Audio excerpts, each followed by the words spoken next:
Good morning, everyone. My name is Diallo Shabazz. I am a Senior Director of Sustainability Education and Partnerships at the New York City Department of Education. And it is indeed my pleasure to welcome you here to this panel today. This panel, entitled Urgent: Sustainable Management of Natural Resources and Ecosystems. I am going to begin with a few housekeeping items. I have been asked to inform you that today, unfortunately, there will not be a cart display for hearing impaired individuals, so we will not have a line item ticking across the screen. Unfortunately, we also do not have translation services available today in Spanish or French. Please keep that in mind. I want to do brief introductions before doing an opening statement, and then we're going to jump into what I believe will be a very thought-provoking and interactive dialogue on these issues. The first person I'd like to introduce is sitting to my left. This is a last-minute addition to the panel that I think honors us by being here. I'd like to introduce His Excellency Ambassador Usman Sarki, who is Deputy Permanent Representative to the United Nations from the Nigeria Mission. Thank you very much for being here, sir. Thank you. I would like to continue by allowing our remaining participants to introduce themselves for 2 minutes each. I will start down here to my right with Elliot Harris. Please, sir, take it away.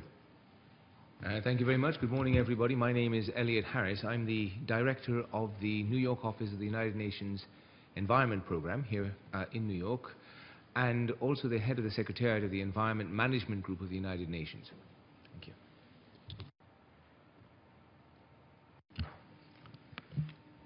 Good morning, everyone. My name is Iwan Nurdim. I'm from Indonesia, Secretary General of Consortium for Agrarian Reform based in Jakarta. This is the organization amongst civil society, farmers organization, small farmers organization, indigenous people, also women organization, nationwide. Thank you. Good morning. My name is Tracy McKibben. I'm the President and CEO of NAC Energy Advisors. I've focused investments on renewable energy, alternative energy, sustainable management projects. I've on a number of public and private boards where sustainability issues is a key among shareholders and board members. We also have another panelist who has been delayed and will be joining us while the session is already in progress. She should be here shortly. So, participants, audience members, the title of this session begins with the word urgent, as an indication that these issues are of the highest priority and that time is somehow running out. In the 21st century, the world is more interconnected and interdependent than ever before. We rely on the forests of the Amazon in South America to clean our air, while utilizing timber from its forests to build our homes. We utilize rare earth minerals from China to supply our increasing demand for mobile phones, while also contemplating resource depletion from overusing our existing supply. Some might say that the ways we are managing our natural resources and ecosystems to produce and consume on a global level is unsustainable, and will ultimately lead to more tension and more conflicts between local communities, nations, and regions of the world. Fossil fuels, precious metals, clean water, these are just a few of the natural resources our national governments, private industries, and civil society are all being asked to think about differently as it relates to how they are managed and how we support the balance of our various ecosystems. The geopolitical considerations of managing natural resources and ecosystems are at the very heart of intergovernmental processes at the United Nations, and it is my hope that this esteemed panel can shed some light on the circumstances and possibly even solutions that surround this issue and how we can all work effectively to address them within our various areas of influence.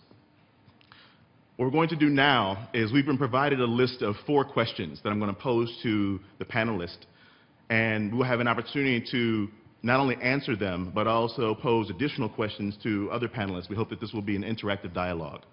The first question, and actually I'm going to request that my colleague Elliot Harris lead us off. The first question is, the post-2015 narrative recognizes global resource constraints and aims at a more equitable distribution of resources. How can it be translated into effective targets and indicators? Mr. Harris. Thank you very much, Diallo. I think I'd start off by saying that the question of how you formulate targets is a critical one. Targets have to be ambitious. They have to really aim to bring us to a stage of sustainability, to put us on the path toward that sustainability, and to effect the kind of transformative change that we need to have, clearly. By the same token, the targets have to be acceptable as achievable. They can't be things that are completely beyond reach. They have to be ambitious, but they have to be realistic. And the third, and perhaps the more important thing, is the targets have to be able to reflect the inherent self-interest that people are going to have in reaching the targets. It's no good setting a target for a group of people that they don't see the value in achieving this target. So the targets have to be formulated in a way that is accessible to the people. Now, we're talking about targets that are going to help us transform ourselves towards a more sustainable pattern of life, and that means that we have to deal with the question of the use of resources in a sustainable manner. The problem, of course, is twofold. One is that the initial endowments with natural resources differ from community to community, country to country, and from resource to resource. So there needs to be a differentiation in how these targets reflect the resource constraints that we confront. And the second question is, can one legitimately expect to set a target on the use of resources that is applicable across the entire range of countries, across the entire range of communities, different circumstances that individuals and groups face? Or do we have to differentiate the targets from the outset? Now, I would postulate that what we can perhaps most constructively do is think about setting targets in a way that speaks to the way we use the resources, rather than to how much of each resource we use. If we set ourselves an objective in terms of achieving a certain degree of efficiency in the use of, let's say, energy, whatever form of energy it is, and that degree of efficiency increases over time, then we automatically achieve a reduction in the need to use energy resources without having to specify by how much we want to reduce that use of energy over any given period of time. And that would allow us a way to differentiate between the starting positions of countries which are different, to differentiate between the resource endowments of countries which are different, and to differentiate between the technologies that are available to countries as they make progress in various aspects of development. So in other words, it's essentially saying, in formulating targets with regard to the use of resources, let us focus as much attention on the how we use the resources as on the question of how much we use the resources. Another thing I think we need to also pay attention to is, well, how do we set the targets when we bear in mind that the resources are not always under the control of the government, they're not always entirely under the control of the private sector or of individuals, but is often a mixture and an amalgamation of the three. And we need to be, I think, clear that the way we formulate a target may not necessarily be the same under each circumstance. We may have to formulate a target in terms of indirect instruments if we are not in direct control of the actual resource, but we can be much more direct if we do control the resource itself. And I think that's an important distinction to keep in mind. It's a little bit vague in the way I formulated it, but I think we can, in the further discussion, flesh that out a little bit more. Thank you. Thank you. Any of the other panelists want to weigh in on this particular question? Once again, the post-2015 narrative recognizes global resource constraints and aims at a more equitable distribution of resources. How can it be translated into effective targets and indicators? Ioana, Tracy? Yeah, just a brief comment to add on to what Elliot has already posited, which I agree with most of what he said. I mean, the question about, I think they're both important. I understood a distinction was being made in how the way we use the resources, which I consider conservation of resources is an important part of that, as opposed to how much of the resources we use, which is around efficiency of those use of those resources. And I think that one of the key things that we, and we've talked about this a little bit in the preparation for this panel, in setting global standards, is that because you have competing challenges, you have those who have the availability of these resources, in addition to those who actually need use of these resources. And it varies country to country where these resources are available as opposed to who actually needs the use of these resources. And in setting targets, that's a key part of the equation, figuring out how do you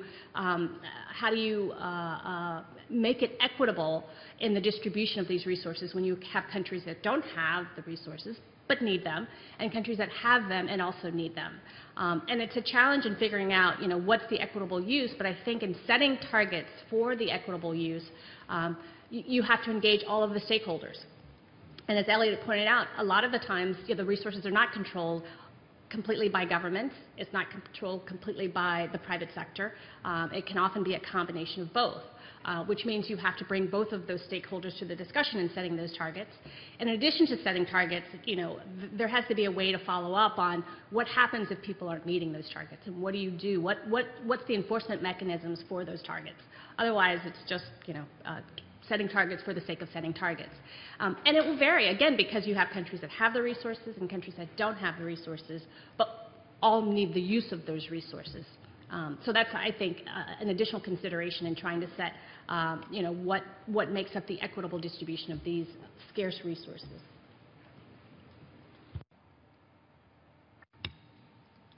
So, Iwan, you worked with smallholders farmers in Indonesia and support them in making sure that they maintain access to natural resources. How are you working with them in relation to targets and indicators? How are they measuring the amount of natural resources they're consuming, and how are they working with the government to ensure that that there's a regulatory framework in place so that they retain access to the resources they need? Thank you, Diallo. I think the first is when we talk about the smallholders, indigenous people, and also women, there are the people who less consume to the natural resources, and there is no access to them until today to the natural resources. For example, in Indonesia, in 2 decades, oil palm expand until 20 million hectares. It is same with the South Korea country. And we can imagine there are 42 million of the smallholder farmers have no access to the land. And when we talk about the less access to the land, we're talking also about the how this community sources of the migrant workers, sources of the slum area in the urban, and sources of the underpaid workers. When we're talking about the natural resources and land, particularly on land, we should to make them to ensure IPs, to ensure smallholder farmers have an access in this target. We cannot left behind this community because 17 targets may be too many for us. For me, it's too many. We should to ensure the target for whom, and we should to make sure the smallholders, farmers have an access in this period of the development to get the land. And we can remember Taiwan, South Korea, and also Japan have to can transform their country because they implement the agrarian reform or land reform. And Indonesia and also Philippines and most of the countries in Southeast Asia that not implement the agrarian reform today, they have not matured of democracy and sources of the underpaid workers and migrant workers. I mean the rural community should to prioritize as the target on the SDGs on the post-2015. Yeah. Thank you very much and good morning everyone. From the interventions by the speakers who actually addressed this issue before me, the idea of equitable distribution of resources is a very thorny and difficult issue. Politically, it is something that I think cannot be easily aspire to in terms of achieving or establishing. Even by nature, resources are not distributed equally across all regions and countries. So equitable distribution is the problem in this question that you posed.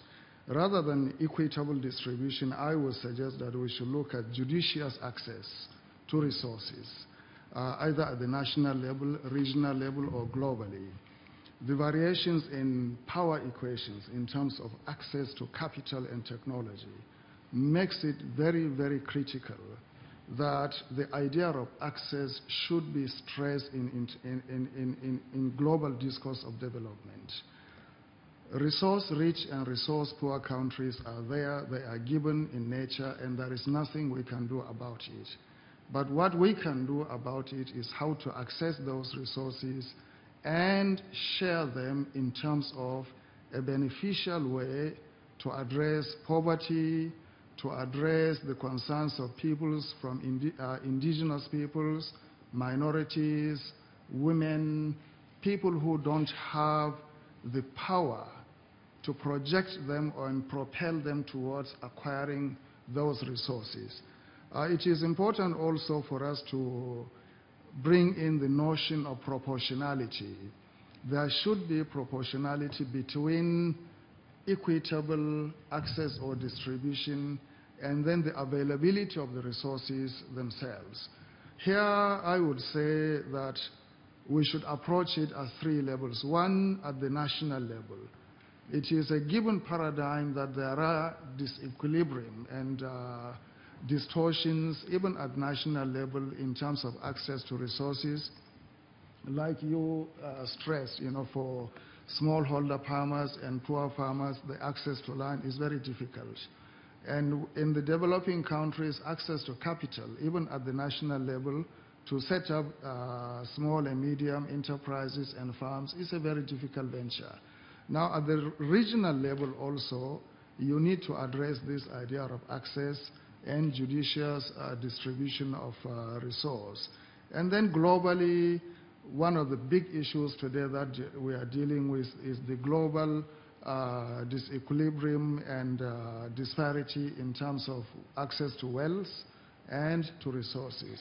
So in addressing this issue, I think the proportion between setting targets and goals and national policy, especially economic development policy, should be addressed.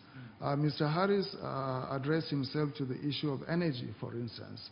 There are countries that rely heavily on coal production to generate energy. So addressing this from their national perspective, it will be difficult to wean them away from relying on coal for the moment. And there are countries that use disproportionate amount of water in industry.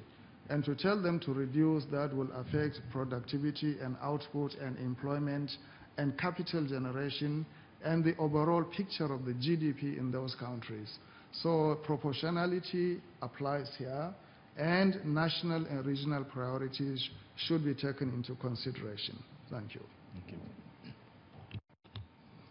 As we discussed the enforcement mechanisms, the indicators, and the judicious access to resources, one of the underlying themes that begins to arise is the concept of economics, in addition to how it impacts the way that we manage our natural resources. For the next question, I would like Ms. McKibben to lead us off. The next question is, what are the economic implications of a sustainable development framework that meets the rights and needs of current as well as future generations? Thank you. When you're thinking about sort of the economic implications for, around sustainability and preparing for future generations, one of the key things is to understand that one of the complications around preparing for the future is that most of the decisions are made on an economic policy level, and that's through national governments, through state governments, and local officials. And one of the issues is that most of the decision making is being made on a much shorter time frame than generational time frames. You've got short economic policy cycles that don't necessarily fit with long-term generational decisions that need to be made around the issue of sustainability. And trying to mirror those issues, I think, will require a commitment on not only long-term goals, but short-term goals with an understanding of where you want to be long-term. For most of the countries that are engaged in this issue, the cycle or the commitment they can make is often 2, 4, 10 at the most years. But to plan for a future where we fully recognize there will be limitations on the amount of resources that are available requires a longer time frame in finding solutions. And one of the ways that I think that we can try to do that is through the engagement efforts that have already begun through a number of different initiatives to get not only governments but also the private sector engaged in the question about sustainability. And that is built around sort of commitments around environmental and social initiatives, and figuring that into sort of the risk, the long-term risk, not only risk from the environment, but often for many of these the issues, you have a private sector engagement, so you have to look at the economic and financial risks that exist. And more information about what those risks are and how those risks will impact not only just countries, but also businesses, I think will be very important. And figuring out how do we solve this issue for future generations. So I'll stop there.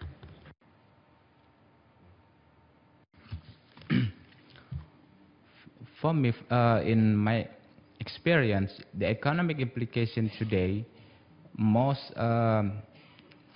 worst thing to the community in rural area.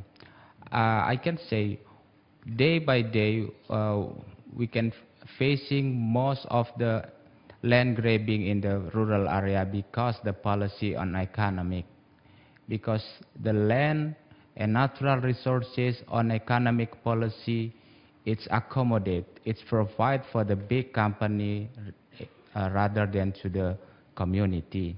I mean, the economic implication today, it's the worst thing, it's to the community in the rural area. If we can talk about the economic implication today, we should to reform the international policy makers like WTO, also like on FEO, who not consider much about the how to make the access for the community in the rural area. I mean, if we still make this position, it's happened today, we cannot ensure the target, all the target after the MDGs and also the SDGs. We just prioritize all the worst thing in this world on the 17 target. This is the list of the worst or the bad of the world today. Because if we still working with this policy in national and international level in this economic policy, I believe we cannot make this better for the future generation in the rural area for women, particularly for IPs. We should reform this institution, including the FAO. Thank you.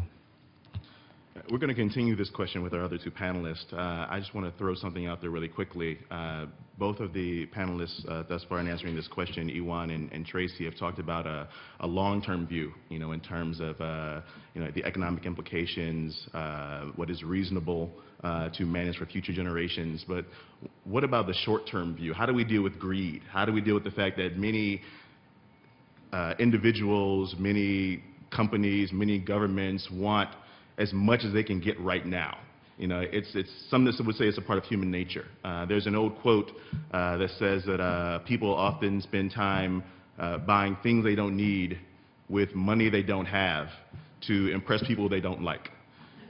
And I think that in many ways this kind of sums up some of our problems in dealing with this issue, that it's easy for us to intellectually understand the need to manage the long game.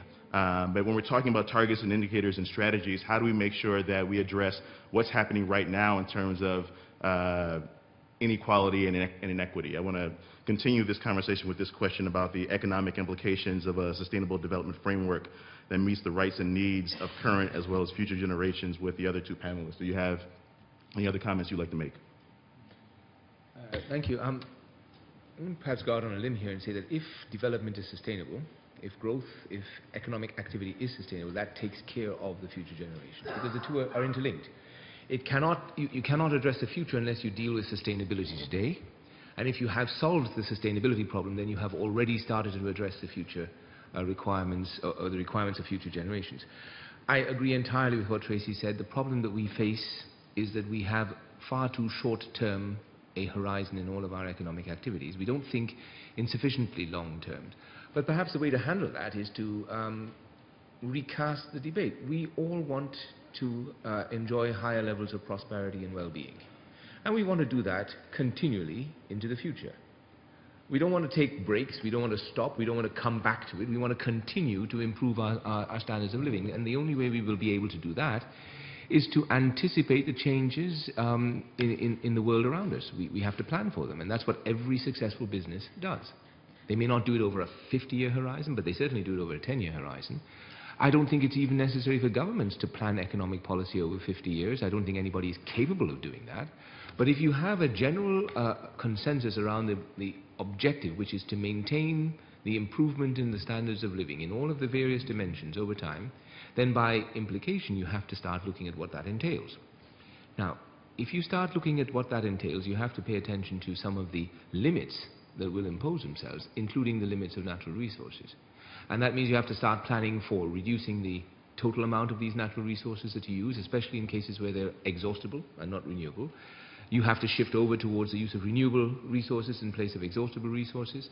You have to increase the efficiency of every use of resources, including the resource land, which is not expandable.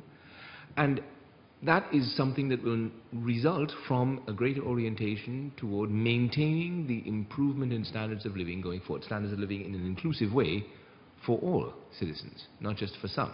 And that comes back to the question of inequality. Now, part of the problem, the other part of the problem, I think, is that there are always going to be costs entailed with whatever we do. There are advantages and there are costs. And for far too long, the costs associated with the types of production and consumption that we do, we have been able to ignore them. Those costs have not figured in the prices of the goods that we produce and consume. Now, if we can do that, if we can agree that a price should reflect the cost, not just the cost of today, but some of the costs for tomorrow. And if those costs of tomorrow are not discounted into sort of disappearance, then we will start assigning a value to the natural world, to the assets that we use to generate the prosperity that we're looking for. And the moment we start including those costs in our pricing structure and we start looking at the longer term risks, we will, by necessity, change the way we think about how we use the natural resources around us and how we create other renewable resources that do not have negative impacts on the world around us going forward. So I think those are two economic implications, is that the way we look at pricing and the time horizon of our planning structures, they will of necessity have to change. And one way we can do that is to foster that debate in the public domain around what we really want. And what we want is to maintain the increase in our standards of living over time. Well, I will just echo from where Mr. Harris left and agree with him entirely in terms of sustainability, enhancing the standard of living, and judiciously exploiting resources. But the big question is, how do you do that? Now, this is a matter of politics and a matter of policy.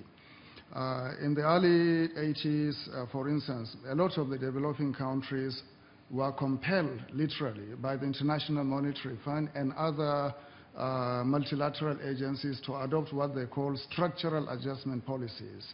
Now, that reduced them to a level where control over policy and over resources became very difficult for them. And the end result was sustained, continuous economic difficulties in those countries. In the industrialized countries also, we have seen the end result of certain policies adopted in the crash of the financial markets, housing markets, and also difficulties in terms of fiscal adjustments that they encountered. Because of this, there has been recently a leader, a president in one of the South American countries flagged up the issue whether it's now time to go back to some sort of socialist model of addressing economic development. Now, this is a big challenge, a big problem. The welfare state for some time has been pushed back. The capitalist paradigm has been projected as the best way to generate wealth and industrialize a country. The limitations of all the paradigms have been brought up. So the challenge now is, how do you craft policies that address not only the needs of current, present generation, but also the hopes and aspirations of future generations? Now, in doing so, you have to take a few things into consideration. First, what are the resource base that you have? The depletion of resources is a very serious challenge, not only for present generation, but for future generation. The continued expansion of the youth, so-called youth bulge, and educating these young people and giving them employment and other social services is a huge challenge. Land itself is something that does not expand, but it's because of the demand on the use of land all over the world, there is contrition on access to land. And future generations will have a big problem in terms of accessing land for economic use. Also, other resources like water will be finite, and accessing them in the future will be very difficult. The implications of national debts owed by governments and states to banks and other financial institutions will impact on the well-being of future generations.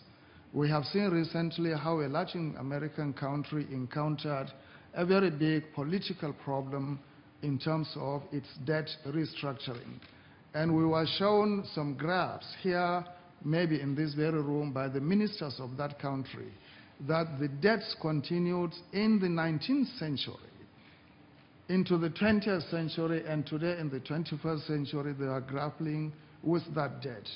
And you can imagine the impact on future generations of this continued owing of debt to financial institutions. Now, the other issue is actually how to provide for future generations in terms of their education, health needs, food security, employment, and other things. If you don't plan today, like Mr. Harris said, to the economics of future sustainability of generations to come, then we are actually leaving the doors open for very, very serious problems that will affect the political well-being of countries and even the peace, security, and stability of entire regions.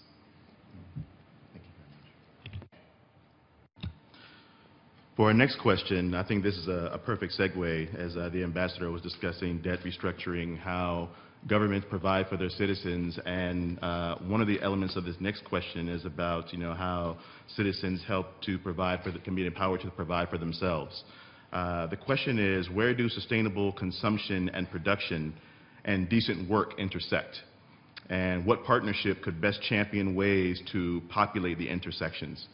So this is a question about decent work and sustainable consumption and production, and how we can create collaborative structures to manage those intersections. Wondering who wants to lead off this question.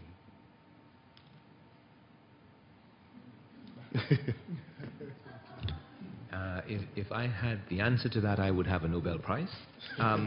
I would suggest that that is perhaps the most important question that we want to resolve. Please, I represent the United Nations Environment Programme. I'm not trying to downplay the environmental question in any way. But people need to eat. People need to take care of their families. People need jobs. If we get the job question right, it becomes easier to address all the other questions. If we are struggling to get people into employment, then we end up looking at stopgap measures which are going to be suboptimal, which are going to be perhaps even detrimental. From that perspective, I think one approach that we could take is to look at the concept of decent work and define decent work as something that is inherently sustainable. All right? We in UNEP, we've spent a lot of time over the last 5 years in developing the concept of the green economy. That's caused a lot of eyebrow raising and a lot of back and forth in the political sphere. but it has been discussed in great detail. And one aspect of the green economy is the concept of green jobs. Now, that doesn't mean that we're all going to become gardeners, but it does mean that we are going to be thinking about jobs that are compatible with an economy or an economic structure of production and consumption that is inherently environmentally sustainable and socially sustainable. And let's not forget, it's all three. It's the economic side, it's the sustainability of economics, it's the social side, the sustainability of social structures, and it is the environmental side, the environmental sustainability, and all of those combine for the sustainable development paradigm. Now, by definition, a green job is going to be more sustainable because it's going to be a job in an activity that by its nature is sustainable. It's not an activity that's going to have to be phased out for economic or environmental or social reasons, first. That means the jobs are likely to be A, more healthy to the individual worker, B, probably entail a fair remuneration, and C, to be something that contributes to a stronger social fabric. It's hard, these are vague concepts, it's hard to define them, but we think that these are some of the elements of what we would consider to be decent work. How do we get to that kind of decent work? I think we get to it by fostering the kinds of activities, economic activities, that everyone would consider to be sustainable. If you could look at the area of agriculture, it's critical, it is the thing that feeds us, but there are ways to do agriculture that are less sustainable and ways to do agriculture that are more sustainable. One would find, if you think of it, that sustainable agricultural practices are also agricultural practices that are more conducive to smallholder farmers, that allow the smallholder to generate a reasonable income, a decent standard of living, and perhaps an improvement in the standard of living, as opposed to mechanized, industrialized farming, which is very efficient, but which does not address the social component of it, and certainly does not address the environmental component of sustainability. So moving towards sustainable agriculture will necessarily entail an improvement in the decency of agricultural employment, and that will address a lot of the social concerns that rural communities face. It's not a panacea, it's not a solution for everything, but that is the kind of approach, I think, the kind of policy-driven approach that can raise the issue of decent work to the same level as the question of environmental protection and economic growth and sustainability, and contribute to integrating all three dimensions of sustainable development.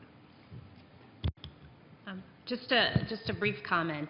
It's unfortunate that our other panelist is not here because she's wonderful on that topic in our preparatory conversation. But one of the comments that I wanted to make, and sort of this whole question about decent jobs and green jobs, and I approach this obviously from a private sector perspective, but I've also worked in government, so I understand that what businesses do is always done in sort of the policy framework that's set by the governments. And I think it's important for, on the business perspective, is for businesses to understand that their success is inextricably linked to the success and sustainability of the communities in which they live. And making sure that you have these sustainable communities requires, education and training around what these future jobs are, whether they're green jobs or what have you. And I think figuring out ways to make sure that you are sort of educating our youth for the kinds of jobs that are sustainable in the future is important. And the right mechanisms need to be put in place in our education systems to make sure that that's happening, as well as supported by our governments to make sure that we are training our future generations for those jobs. And a lot of those jobs, as I clearly see from my experience around innovation, around technology, and making sure that they're getting the education that fits those kinds of jobs, whether it's math, engineering, science. And so I wanted to point that out. And then also the other point I wanted to make is around the kinds of jobs in the future and what those green jobs, what those green jobs look like. And I think, even with green jobs, they're not all inherently safe, because just as you have a wind turbine, you have someone who's going to have to climb up to fix it. You have the very similar sort of risks that take place in green jobs. But I think we all agree that for a sustainable future, there needs to be more focused on jobs that are focused on the reduction of the use of energy, the conservation of energy, and anything that can allow us to use less resources, because it's a given. Even if countries that have unlimited, well, if that such a thing exists, sort of natural resources, because of the challenge with countries that don't have those resources, there have been a number of surveys and reports done on what's going to happen around immigration as a result of where resources are scarce. People are going to leave those areas, and where they're going to go, they're going to try to go where the resources are. And being able to deal with those communities and the changes in those communities, I think, will be very important. Thank you very much. So Elliot and Tracy have both articulated very well, I think, a really broad approach, and also what the specific priorities should be as it relates to sustainable consumption and production and where decent work intersect. I want to make sure that we pay appropriate attention to what is actually happening in those areas. One of the things I do on a regular basis is work with private industry to provide opportunities for them to engage in education, to provide more resources and opportunities for students. And there was a point in time where if you use the word corporation and student in the same sentence, then what came to mind was exploitation. And when and so we're talking about sustainable consumption and production, and I think for many people here in the United States and all over the world, and we're talking about private industry, that when you mention private industry and the environment, people think about exploitation. When you mention private industry and jobs, people think about exploitation. So I want to have a quick conversation about what is actually happening and what some of the challenges are in utilizing that approach and implementing those priorities. I want to turn it over to Iwan for a moment to talk about some of his experiences and what is happening with some of the smallholders farmers in Indonesia, knowing that they're conscious of what sustainable practices are, but what are some of the challenges that they're having to implement them there?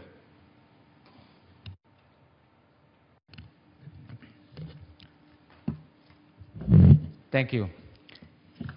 Actually, I'm still nervous today to talking not in my language, but Samantha Power yesterday talked to us about now time to speak in your own language. So I dare to be here. Ladies and gentlemen, I know in Indonesia today there are the main problem on the land. Not only in Indonesia actually, but also in Southeast Asia and most in South Asia.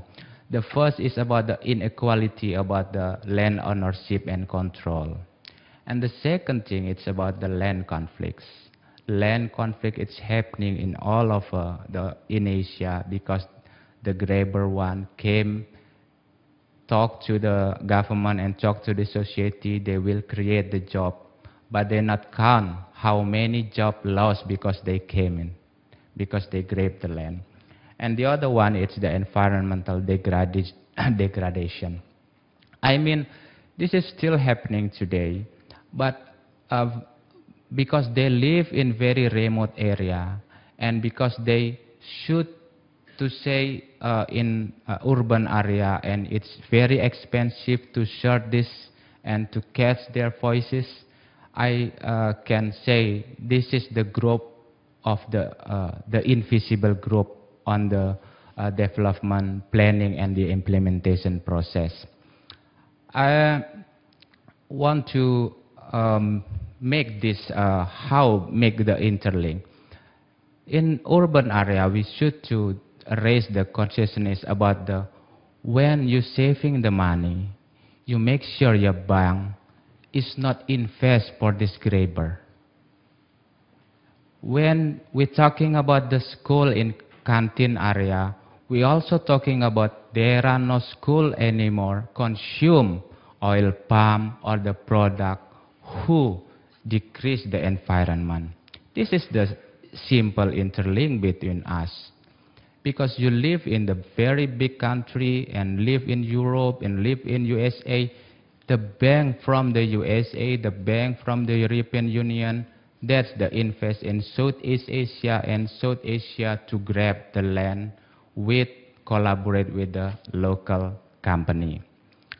And because the consumption of all over the world. So for the rural community, we should to create the policy. We should to create the policy to make them have an access over the land and to create the land that's already grabbed, the land already occupied in this sustainable development agenda can reclaiming back to them, because the land is their dignity, because the land is their culture. If we're talking about the knowledge, the culture, the rural community, the peasant community, it's all the create knowledge, labor, and also culture in the one system. So I mean, this is the interlink, easy interlink to make the between urban and rural area. And the other hand, it's about the agrarian reform. In several areas, we can say the agrarian reform is cheapest way.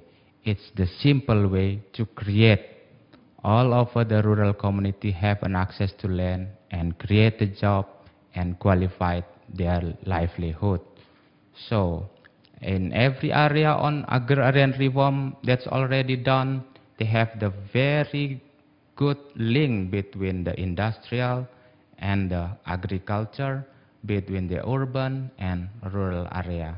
So that's, for me, it's the interlink between the consumption, production, and the consumer ethic. Thank you. We're going to pause for a moment. We've been joined by our last panelist, Jackie Patterson from the NAACP, the National Association for the Advancement of Colored People.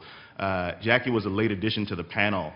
Many of you have been following the news about what's happening in Ferguson, Missouri right now with the death of the young man who was shot by a police officer. For over 100 years, the NAACP has been engaged in human rights and civil rights work.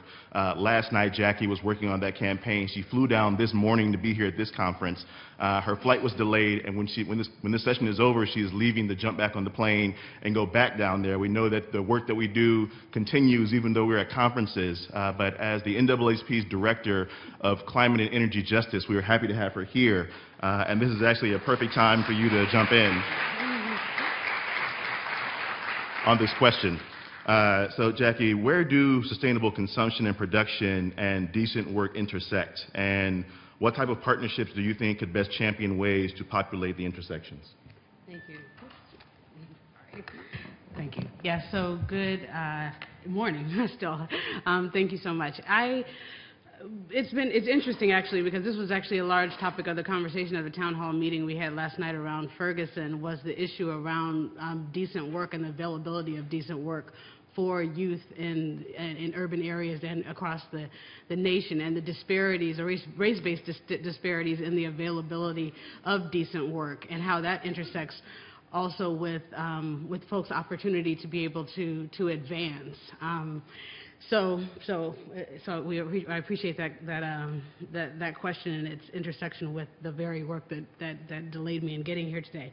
But when we talk about sustainable consumption and production and decent work, one of the things that we're working on is actually working with formerly incarcerated or at-risk youth on engaging them in the green economy, talking about how formerly incarcerated persons and at-risk youth can actually be trained in whether it's installing solar panels or doing retrofitting for energy efficiency and so forth, and really engaging youth and young adults to understand our relationship with the environment and how we need to both conserve in terms of whether it's transportation or waste or energy, and how we can actually make sure that we are playing a role in terms of actually owning our own businesses. Right now, when we look at the energy sector, there are African Americans in 2009 spent $41 billion on the energy sector, only had 1% of the energy jobs, and gained less than 1% of the revenue from the energy sector. So we see these kind of disparities in a number of different industries that are, this is a $1 trillion industry, that the communities that's kind of built on the backs of cheap labor and unsafe working conditions, as opposed to actually having folks in leadership positions. So we really see this as a key area for us in terms of our work around equity and equality. Earlier the ambassador spoke very eloquently about rethinking the way we manage our economies around the world, specifically referencing things like a capitalist paradigm and socialist frameworks. And I'm wondering if there are any specific strategies that people have been trying to utilize to support the way that sustainable consumption, production, and decent work intersect. It's been suggested that one of the ways we can move forward would be to increase the opportunities for employees to actually have some ownership rights over the companies where they're working. I'm wondering if these are strategies that private industry is open to, or if these are strategies that people may be familiar with that have been tried in countries around the world before. Wondering if anyone wants to dive in on that. Different forms of ownerships. There are cooperative structures, and those exist here. There are countries that tried the collective ownership approach. Some of them worked better than others. Most of them didn't work at all, or eventually failed. The question of ownership by the workers it goes back past even before Marx. I mean, that's something that hasn't really been solved, and I suspect that there is no one answer to that. I think it is very, very specific to the social circumstances of the individual community. It may work in a rural community better than in an urban community, for example. It may work in a particular type of culture rather than another type of culture. I mean, it's all very vague, but I do not think that it makes a tremendous amount of sense to say, well, because the way we have organized ourselves has not generated the outcomes that we want, that this other model is necessarily going to be better. That other model has been tried. And for all its apparent advantages, it has not generated the things that would have made it survive the test of time. So we can't forget that either. What I think we could spend more time doing is looking at some of the real problems that we're trying to address. Now, if we're looking at the issues of workers' rights, I think we do have a clear sense of what those rights should be. I mean, and those rights are embodied in the International Labour Organization's conventions and resolutions. It's clear what the rights of the workers are. What we need to do is spend more time ensuring that those rights are respected by the employers. But that only works for the formal sector, because these rights, it's very, very difficult to enforce them in the informal sector. And there I think the concept of decent work needs to be defined somewhat differently. And again, the approach of the green job, I think, can help to imbue these informal sector forms of employment with a great deal more structure and perhaps a little bit more safety and certainly a lot more dignity than in the past. A concrete example, there is a tremendous industry all over the world in recycling electronic waste. It's done informally. You see it in backyards. People take computer screens, rip them apart, try to recover the valuable metals that are used there. It is extraordinarily dangerous to human health, the way these things are being done. It's informal, it's not regulated, nobody's in control of it. If there were some way for governments and NGOs and the private sector to indicate to these workers how they could do the job that they're doing in a more safe, sustainable and organized way, without trying to bring them into a formal status of employment, one would achieve improvements in terms of health, in terms of the amount of recovered raw materials, and in terms of the remuneration that they gain from that kind of employment. That makes the job, the informal job, inherently more decent. So again, it achieves a certain improvement in the activity, even though it is not possible, given the informality of the activity, to fully insist on the respect of all of the workers' rights. But we need to keep those workers' rights in mind. We have agreed internationally on what they should be. Let us try now to implement them. It's part of the human rights agenda. Thank you.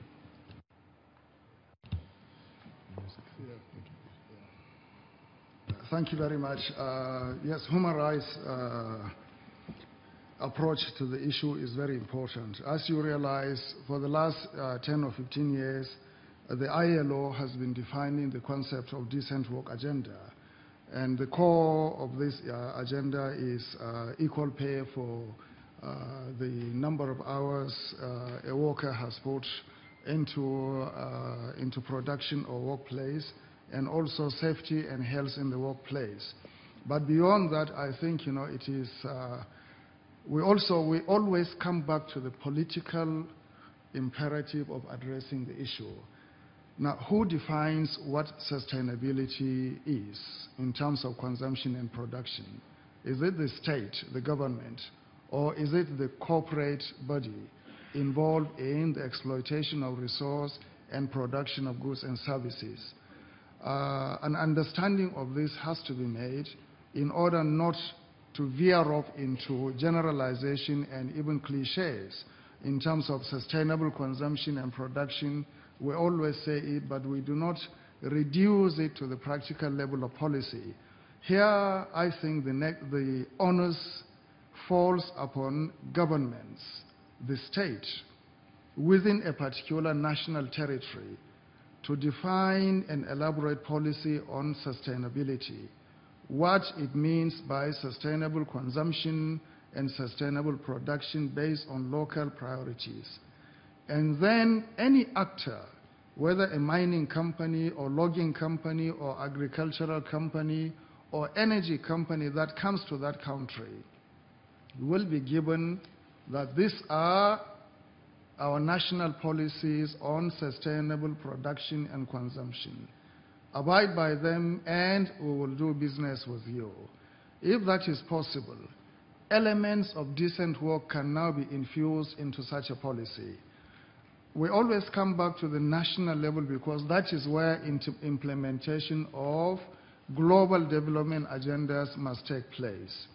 The other issue I want to point out is that this is an area that has been explored and discussed not only within the International Labour Organization but also in the Human Rights Council.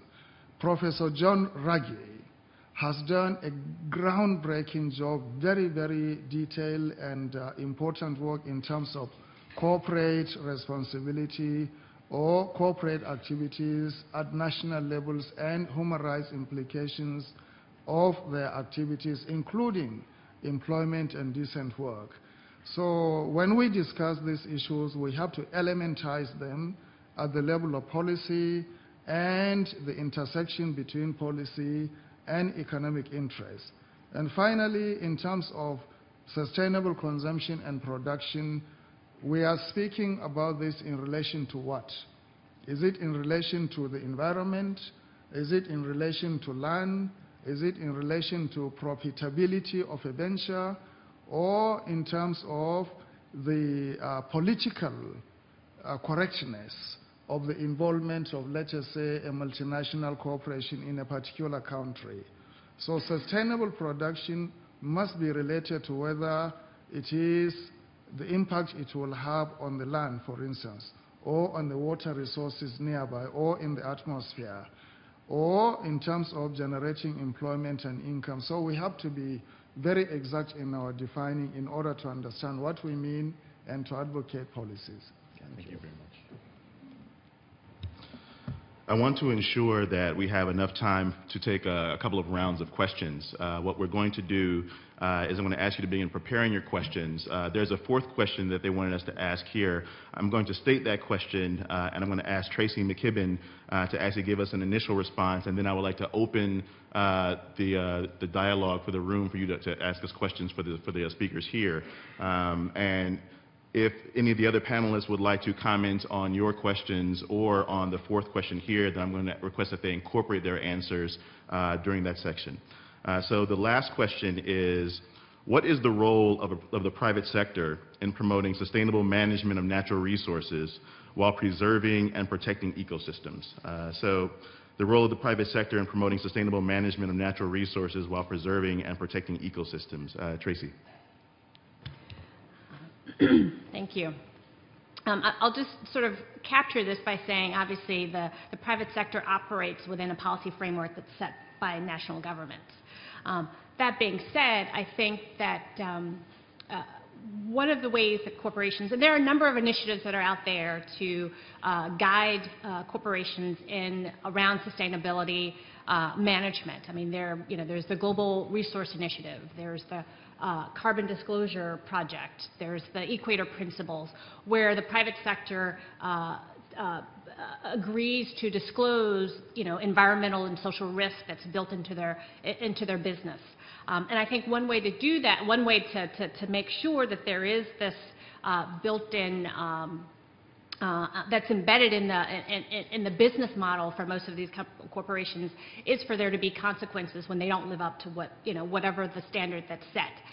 We don't yet have that mechanisms. Even for public companies, you've got the SEC that requires disclosure of environmental risk as a result of the latest rules that was set by them in 2010. And again, the only consequence if companies don't adequately disclose what those environmental and social risks are is for them to be requested by the SEC to restate that. So there's, I think, one way to make sure that this is built into the business model is to make sure that there are consequences if companies aren't living up to whatever the standard is set by, by the international community, by the national government, by cities. Even here in New York, an example, the city has been much more progressive and forward-leaning around environmental and social issues than the state has. Apologies to anyone who works for the state government of New York, but it is the case. And so there are a number of initiatives that businesses are signing on. I think, to be fair, it is becoming something that is more and more important to corporations. You've got board members. As I stated in my introduction, I'm on the board of a public company, and the sustainability question is becoming more important because it affects the financial viability of that company if they're not building in the questions around sustainability risk and making sure that it is a business that's set up to endure, sort of whatever may happen, whether it's environmental or social events. So I'll just stop there just briefly. But again, there are a number of initiatives that are already out there, but it's figuring out how do you enforce those commitments that are made by the corporations. Thank you very much, Tracy. So for this process, we're going to take, for the first round of questions, we're going to take maybe 4 or 5 questions. I'm going to ask you to raise your hands. I'm going to request that if you do not have a question and you were planning on making a statement, that you please keep that statement to 1 minute or less in the interest of time. So I have 1 and 2 in the white shirts and 3 right here in the front and all the way back there, 4. Okay. And please state your name, your organization, and then your affiliation, and then, of course, your question. Mary Gilbert, Quaker Earth Care Witness. I have a number of things to say, and I'm going to limit myself to the one major statement that's most in my heart. And that is that I think we are in error when we look at what we're calling natural resources through an economic lens, because our planet is best understood as a living entity.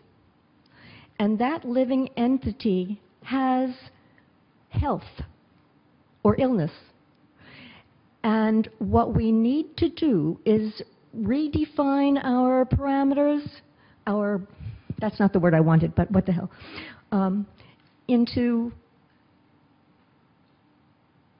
there are some resources that are not renewable.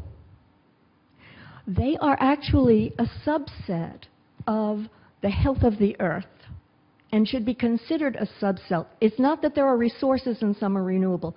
There's the health of the earth, and anything that compromises the health of the earth should not be allowed. I think that we need the health of the earth right up there with the human rights issues and the conquering of poverty and so on. It cannot happen without the health of the earth being a major priority. And the economics thing has to fit into that. Thank you. Thank you very much.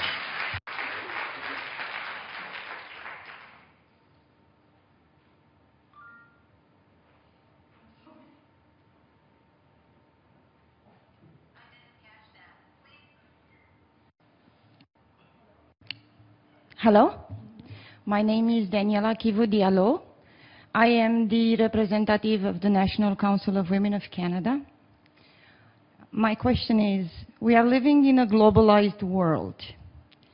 taking into account the fast pace of a decrease in human rights, how is it that we can ask states to modify their land laws, taking into account again the fact that environmental crisis also leads to national security crisis, as in the past years we had such the timber conflict, which sponsors rebellious political movements, armed conflict. And in most of the cases, women are the ones who pay for.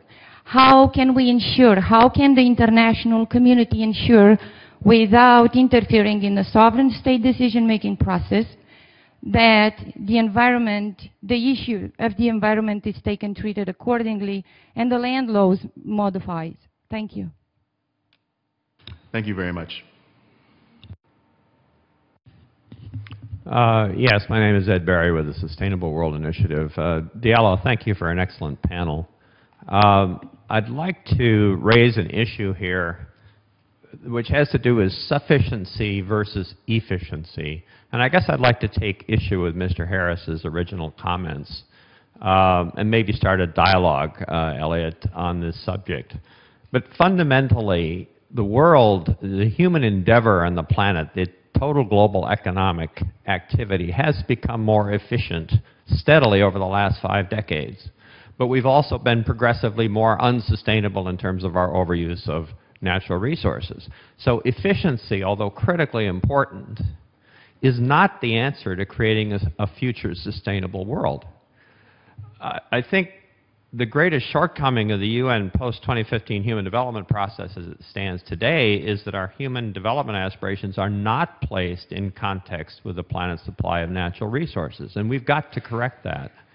We need to incorporate something that has to do with material resource accountability, biophysical accountability into this agenda, or else we're going to continue to overexploit the planet through our economic incentives. Thank you. Thank you.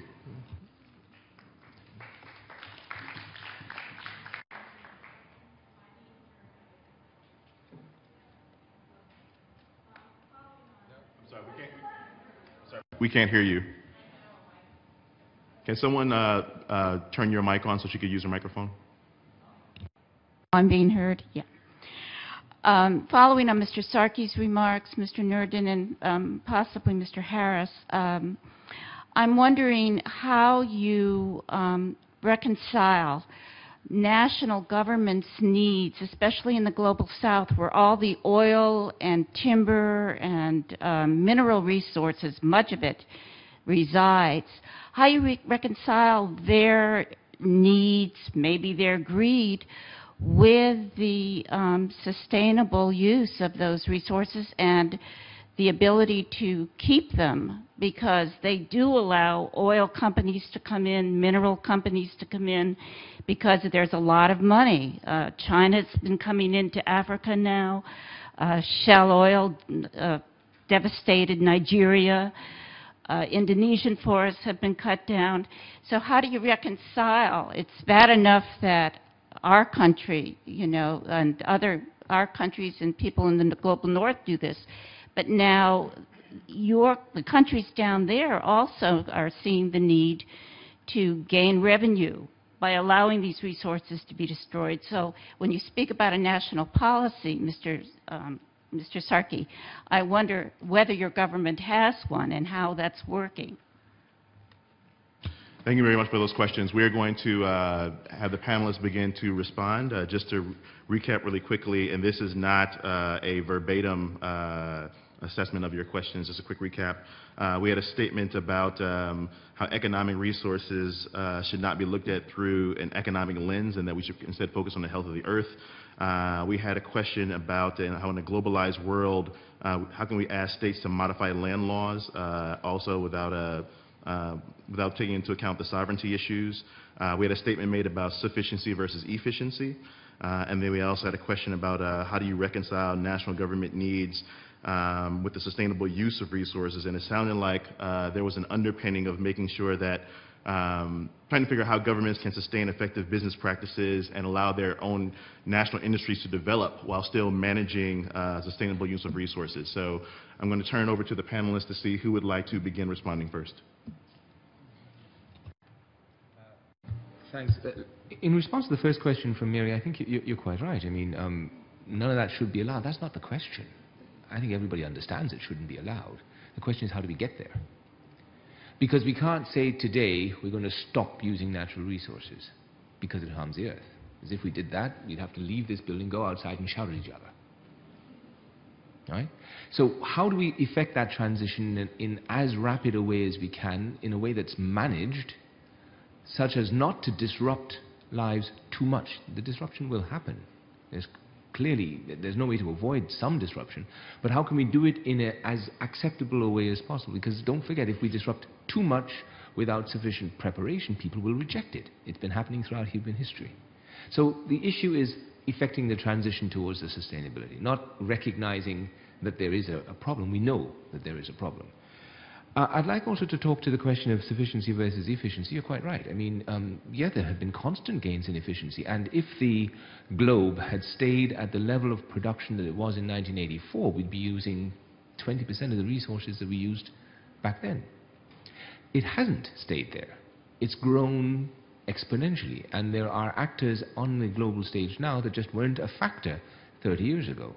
So the efficiency is absolutely necessary if we're going to be forcing ourselves towards the kinds of innovations that will allow us to save, in absolute terms, the resources that we have to use. It's a harmony between the two. It's a marriage between the two. There's efficiency gains that are necessary in order to bring ourselves to within the planetary boundaries. And that's a term here, the ambassador will be able to confirm that. That's a term that causes all kinds of discomfort in New York. It's a fact of life. It's a fact of life. And we have to bring ourselves within that boundary, and the way we do that is through increasing the efficiency of our production and the sustainability of our consumption. And then finally, on the question of how we can get governments to change land laws, I think was a specific issue raised, but to change the way things are managed in general terms, I think the key point here is to let people understand that it's in their own visceral, natural, national interest to do so. You're not doing it because there was some global agreement. You're doing it because it makes sense for you as an individual, as a community, as a country. And one of the things that continually surprises me the more I work here is how much has already been done around the globe. Even if we don't yet have a global solution or a global agreement or some treaty that's going to oblige us all to do things, countries have been going ahead, communities have been going ahead and doing things that move us towards sustainability. Why? Because they see an interest in doing so. It's in their own interest. And that perhaps is the most pertinent argument that we can make to get these things going. Thank you very much. Ambassador and then Iwan. Thank you very much. Before I come to the very important question raised by the lady at the back, I should like to just quickly respond to the issue of efficiency that the gentleman raised here. I agree with you entirely that efficiency does not translate into sustainability. In the fishing industry, it is very clear. Today, fishing on the high seas has become very highly efficient, highly mechanized, and with huge nets and trawlers and ships. But when they come to our waters, we can feel the impact. We don't say that this is efficient and it's good, but actually they lead to depletion of fish stock in the waters around Africa. So efficiency really has its negative sides for us. This is one. Now coming to the lady's question at the back, I agree with you entirely that the national governments have the onus and responsibility to address sustainability issues in their production of natural resources in their territory. Nigeria is a case in point, as you raised.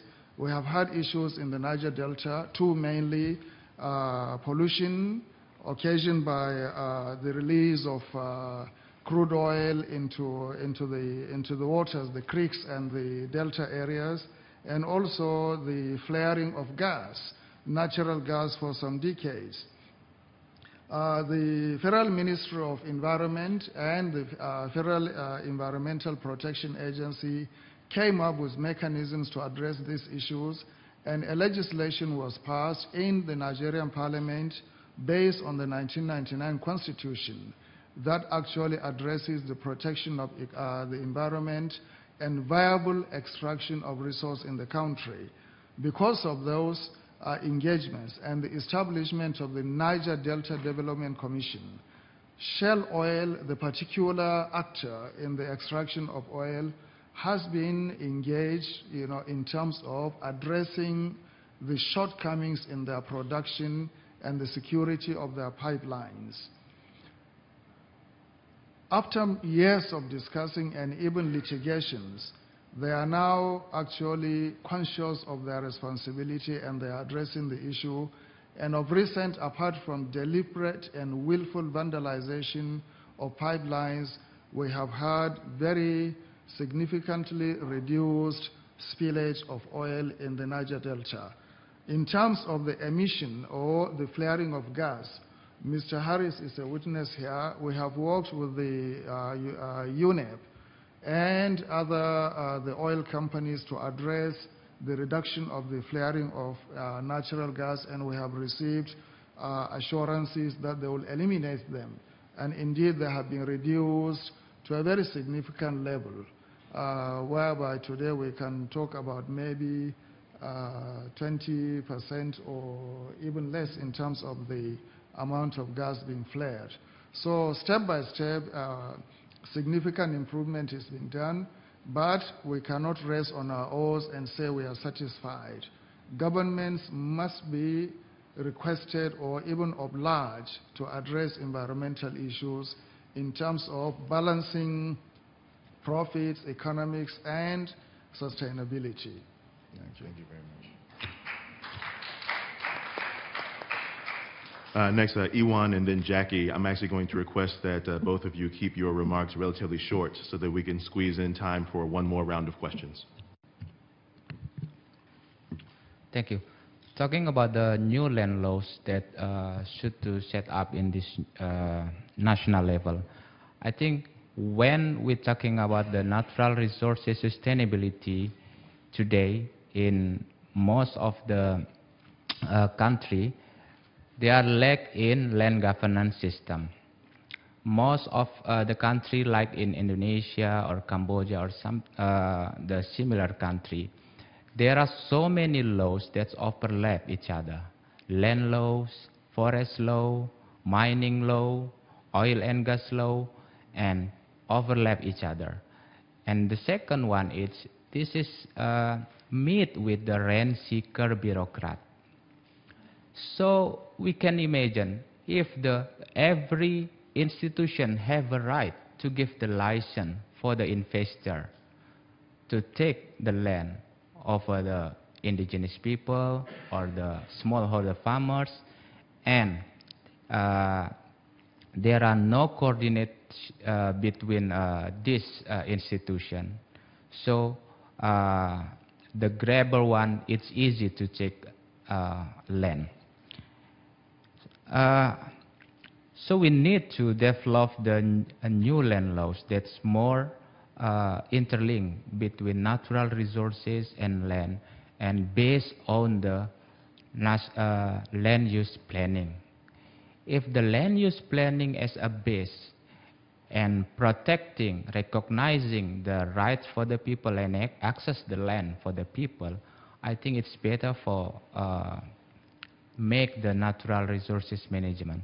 And the second one, it's about the accountability in implementing the law. We cannot recognize today, we cannot know how the concession can signed by the official government and how much money they give, and the people who living in this area affected by this concession cannot know about this concession, even in plantation or mining. I mean, the second one, it's about the accountability where the people can refuse or can follow this concession over the land and natural resources. So I mean, when we're talking about the new land laws, the first is about make the interlink between natural resources, spatial planning, new administrative of the land, and the accountability for the implementation of this law. The second one, it's about how to reconcile the greedy one of the state with the big consumption to the countries who need more the energies and natural resources.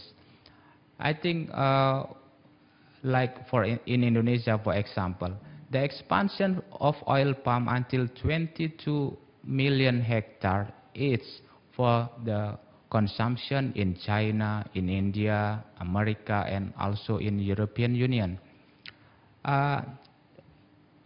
This is can stop if the campaign to decrease the consumption of the oil palm, and how the ethic of the consumption can increase, because the highest consumption with the destroy the rainforest, with the destroy the orangutan, with the destroy the indigenous people, it's really bad. I think we should to decrease this consumption, because if we're talking about the highest consumption, maybe all over the land in Indonesia will convert into the oil palm. Absolutely. Yeah. Thank you, Iman. We are running out of time. We're going to be ambitious and just take a few more questions. I'm going to ask that you just raise your hand and just ask your question.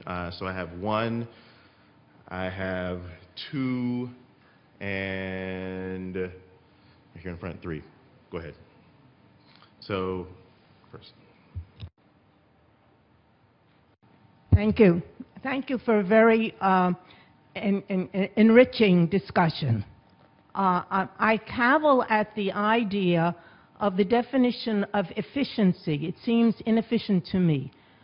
For instance, if I am a mother and I feed my child a lot because quantity is my definition of efficiency, I am likely to make my child sick and overweight or whatever. So I ask whether the efficiency, the sense of efficiency as it is discussed here by this morning is really accurate. And I have another question, which is about people having to work sustainability, the advertising industry. All those people work not because they want to work or like their work, is because they want to put food on the table and send their children to school. And that is, I see, a very destructive industry, because it markets a desire, as was spoken of before. So what can be done? How can we address that? Thank you. Thank you. The second question was here.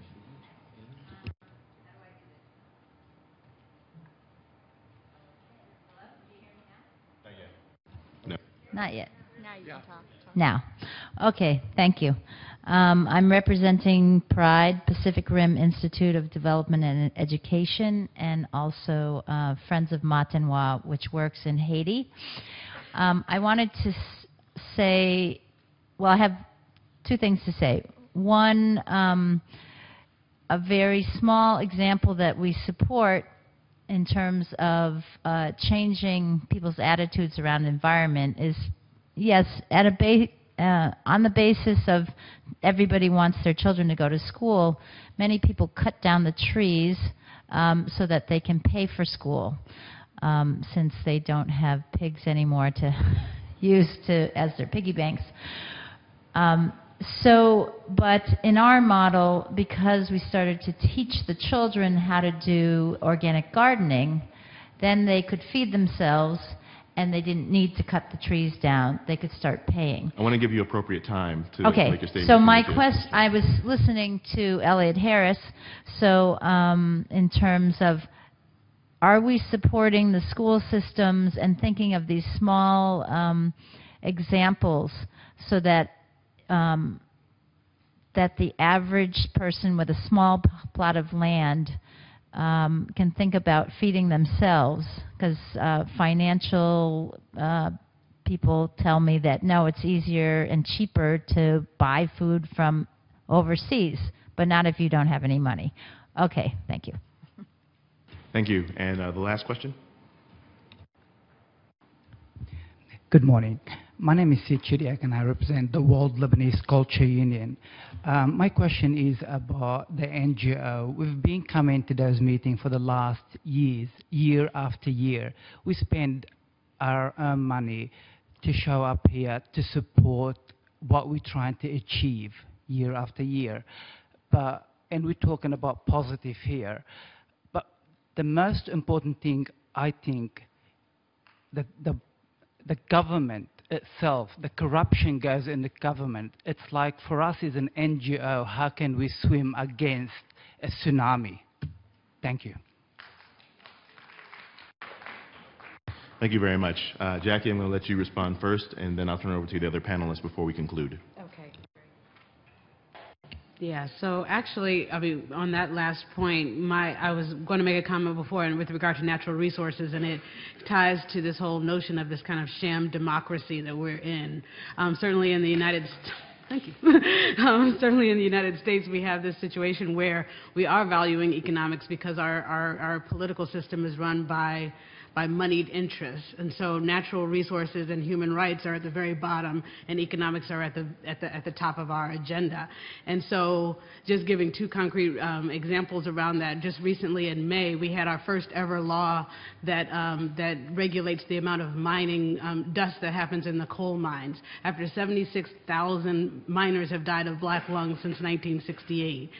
Recently, there was a hurricane in the Gulf region, and they had these levees that had been built up because of Hurricane Katrina.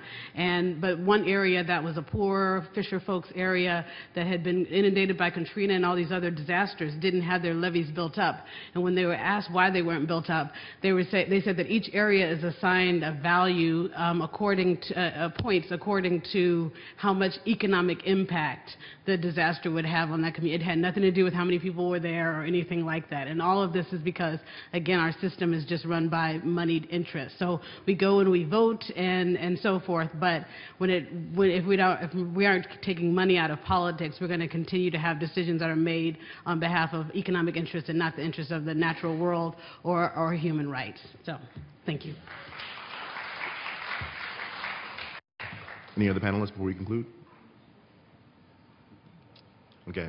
I guess in conclusion, one of the points that I will make specifically to the comment about the tsunami of corruption as you described it, I've also attended NGO meetings for a number of years, and I think there are two things that really stand out for me that I think help to be a lot more effective. You know, one of them is, I think capacity development is a huge issue among NGOs. Many times they are understaffed and under-resourced and spend so much time talking to government and private industry that we don't spend enough time collaborating with each other to support each other and building our organizations from an operations, from a funding, from a strategic standpoint.